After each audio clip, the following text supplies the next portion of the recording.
Hey, beautiful humans, welcome back to the Scenic Route. I'm Jen, your host, and today we're taking a detour into a topic that's uncomfortable, but again, absolutely necessary. We're going to talk about fat bias in education. And before you think, oh, this doesn't affect me, I don't have kids in school, I'm not in school anymore, I'm not fat, whatever, stick with me, please. This isn't just about weight, it's about how we all get judged on things that have nothing to do with what really matters: our abilities, our character, and our potential.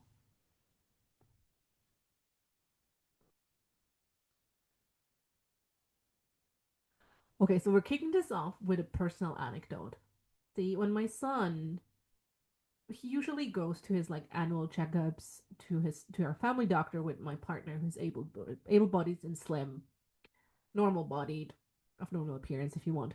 The appointment is always quick and drama-free. We go there, there's a checklist, da da da da, it's okay.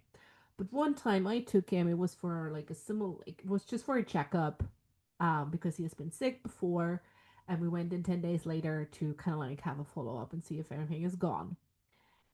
So two different appointments, same child, same weight, same height, same well being, same everything, except one partner is slim, one partner is fat. And what happened? The entire conversation shifted to weight. It was suddenly about how pop soda is not a good drink for my 4-year old child. Thanks, Sherlock. So we kind of like had the same kid, same health, different treatment. And it's not just my son's health care, it was also my health care. Like for years, my own symptoms were brushed aside because doctors assumed my body shape explained everything, which, spoiler, it didn't. And all these small moments add up, right? They teach us what society values and what it doesn't.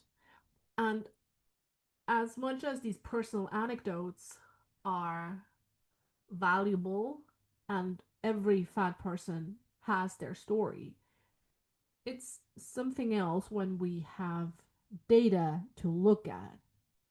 So now let's take this into the classroom because there recently has been a study published. Um, and this German study asked the question that almost kind of like sounds like a joke. It asks, does chubby Can get lower grades than skinny Sophie? And sadly, the answer in a nutshell is, spoiler, it's yes. Yes, chubby Can does get lower grades than skinny Sophie. So this research, wow, they studied more than 14,000 ninth graders. So that's ninth grade in Germany is around 14 to 15 years old.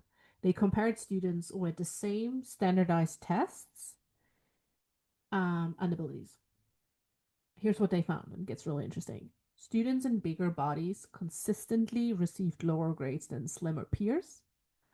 Students from lower income families also received lower grades than wealthier classmates or classmates of higher social status. And if both apply, the disadvantages are stacked. Like, that's how intersectionalism works, right? So if you were a fat boy from lower socioeconomic status, you're basically fucked. So body size matters, socioeconomic status matters. Together, they shape futures. So I think we need to do a quick detour. Like, can we trust this study? Right? Whenever I share research, I want you to know this isn't about cherry picking scary numbers. So we want to see if there's actually merit behind any study you read or I'm going to share with you. So there's always kind of like the three big markers for if the study holds up. Their reliability, objectivity, and validity. Reliability is, did the results hold up across different tests? Um, no matter like how they're analyzed, they analyzed it, they run different tests, it was robust, the bias state. Um, could you redo it? Could you rerun the entire thing and come to the same conclusion? That's reliability. Objectivity, did they keep their opinions out? In this case, yes, they control for intelligence, behavior, and personality, right? They had standardized tests. They run models of personality tests, personality models, behavior models. They did that. Um, Also, when you run quantitative data, it's harder. It's easier to control your own objectivity. For example, when you do an interview with someone that will more mostly be qualitative research, it's really hard to take out your entire personality and your views on the matter out of it. So that's that. And the third big marker is validity. Um, and I want to linger there for a moment because this is the trickiest one. Validity asks, are we actually measuring what we're saying we're measuring? And here's the thing, in social sciences, concepts like stress, intelligence, social class are very abstract.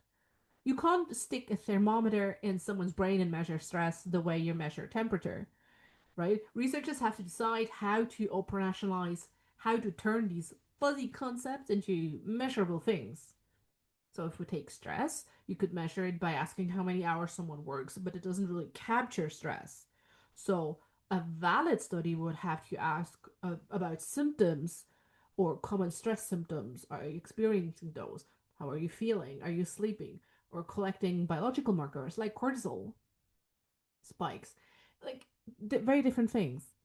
Or social class. How do you define it? By income, by education, occupation, cultural tastes? Each definition gives you kind of like a different angle and maybe different results. That's why validity is messy. There's no single perfect way to pin down human experience, but there's a shared common consensus um, among the research community. So in this study, validity mattered because the researchers weren't just comparing grades, they used standardized test scores like objective, external measures of ability against teacher assigned grades. When the two didn't match, the gap revealed bias. And that's smart design. It doesn't make the study flawless by any means, but it means they really were measuring the thing they claim to, the influences of certain variables like body size, socioeconomic status on grades. So, if you remember one thing about validity, it's this: it's about asking whether the research is capturing the actual reality it wants to understand, or it's just kind of like circling around it. So, these are the three big ones. Bonus checks are for transparency, right? In this study, they were upfront about limitations, like the underrepresentation of some groups and the sample size. Just kind of like being upfront and clear and saying, look, this is what it is, and this could have an impact or not. We just don't know. Also, funding. This study came from academic institutions, not industry players with an agenda. But if you see like a weight loss study that has been funded by Weight Watchers, I would probably be cautious. So all in all, this research I think is very incredible. Is very credible, incredible.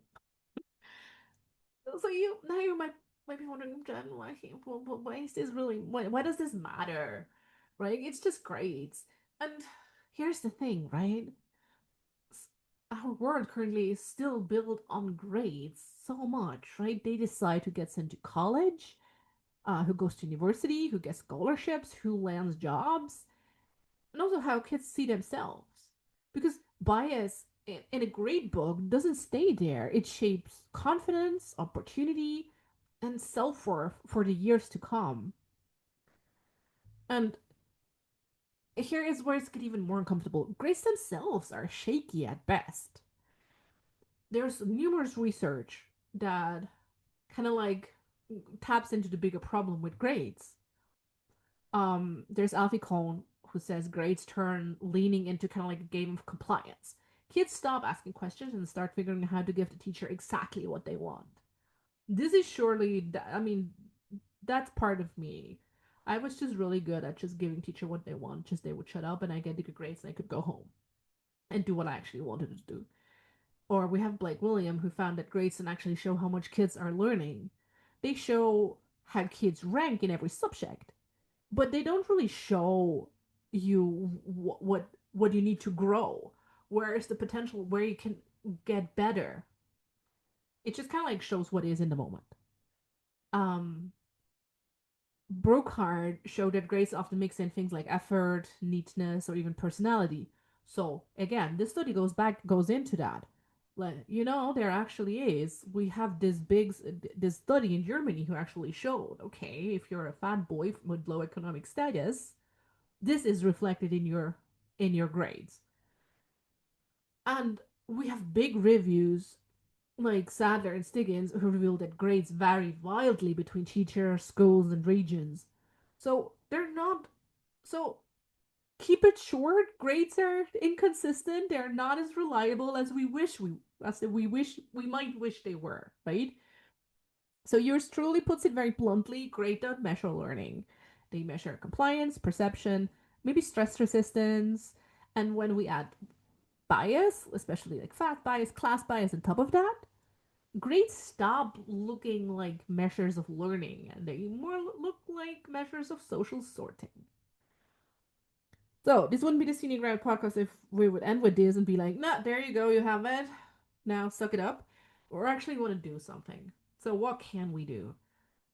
Let's look at schools. If you're a parent, pay attention to patterns. If your child's report card doesn't match what they do, what they can, their ability, look closely and maybe approach school, your teacher. If you do, go in with curiosity and not accusation. Ask teachers, can you help me understand why there is such a difference between the test scores and how I perceive my child's ability? Open dialogue without putting anyone on the defensive. Support your child. Let them know the grade is not a reflection of their intelligence or worth.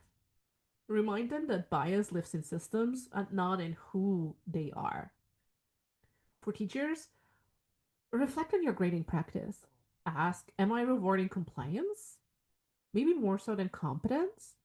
Am I unconsciously lowering expectations based on body size or background? Do things I know about this child, like what their parents are doing, whatever, like, does this influence my grading? And share your thoughts and processes in staff meetings. Um, in healthcare, always keep if you're a fan person, always keep advocating for yourself. I know it's hard, I know it's tiresome, but it must be done. We're not there yet. That we have practitioners who treat you the same as they would a Finn person. Um, so maybe ask, would you give the same advice to a Finn patient with these symptoms? Make sure they see beyond your weight, or teach your kids to advocate for themselves by modeling respectful pushback when doctors reduce them to their body size. In the workplace, just notice who gets promoted and who doesn't.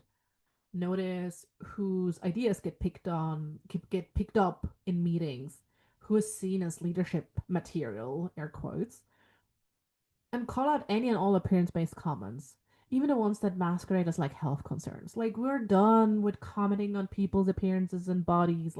We're done. Next, support colleagues who share that they face bias. Um, because it's a hard journey to like facing this on the daily, and then actually doing something against this, maybe going to HR or whatever.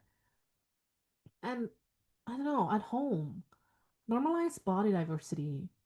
Um, have children's books with different sized bodies in it. Don't make weight a constant conversation. Um, be mindful of where you add in diet talk. Anything, and this is very different from person to person, but standard sentences would be anything like, I worked out for 2 hours today, so now I deserve this chocolate muffin. Be very curious how on the words you use yourself when you talk about your weight or the weight of others. Compliment your kids and other people for that matter on who they are and not how they look, because usually how they look is the least interesting part about them. And talk openly and age appropriately about bias so your kids can spot it too. Or when it comes to media, support fad creators, fad stylists, fad fashion designers, whatever. Unfollow accounts that push diet culture. Like immediately unfollow anyone who has ever mentioned any kind of diet, cleansing, diarrhea shit tea. Like unfollow. And share stories and uplift images that celebrate body diversity, right? Because fat bias doesn't stop at the classroom door. It shows up in healthcare, where bigger patients get less care or the wrong care. It shows up at work, where appearances influence promotions.